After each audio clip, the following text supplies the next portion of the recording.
আজ আমরা মিষ্টি আলু দিয়ে ঝটপট একটি সালাদ তৈরি করে নেব। পুষ্টিবিদ ও বিশেষজ্ঞরা মিষ্টি আলুকে স্বাস্থ্যকর সবজি বলে উল্লেখ করেন।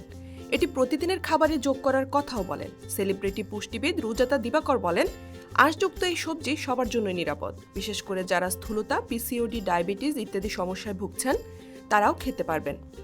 মিষ্টি আলু দিয়ে দ্রুত বিভিন্ন খাবারের পদ তৈরি করা যায়। চলুন ঝটপট তৈরি করে ফেলি মিষ্টি আলু দিয়ে মজাদার সালাদ। এর জন্য আমরা প্রথমে 100 গ্রাম সেদ্ধ মিষ্টি আলু নেব। ইউএসডি এর তথ্য অনুসারে 100 গ্রাম মিষ্টি আলুতে থাকে মাত্র 86 ক্যালোরি। এটি পটাশিয়ামের খুব ভালো উৎস, সেই সঙ্গে এতে আছে পর্যাপ্ত প্রোটিন ও ফাইবার। মিষ্টি আলুতে থাকে নির্দিষ্ট মাত্রার ক্যালসিয়াম, ম্যাগনেসিয়াম ও ভিটামিন B6। এরপর সাথে দেব আমরা 100 গ্রাম কলা। 100 গ্রাম পাকা কলায় 89 ক্যালোরি রয়েছে। সাথে 100 গ্রাম আপেলও অ্যাড করব।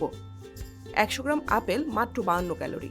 তারপর দেব 50 গ্রাম টক দই, যাতে রয়েছে মাত্র 50 ক্যালোরি। এরপর হালকা পিঙ্ক সল্ট দিয়ে ভালোভাবে মেখে নেব। তৈরি হয়ে গেল 277 ক্যালোরির মজাদার মিষ্টি আলুর সালাদ। এই তথ্যগুলো আমি নিয়েছি নিউট্রিশন প্রোগ্রামিং বই থেকে। আপনারা চাইলে বইটি অর্ডার করে পড়তে পারেন।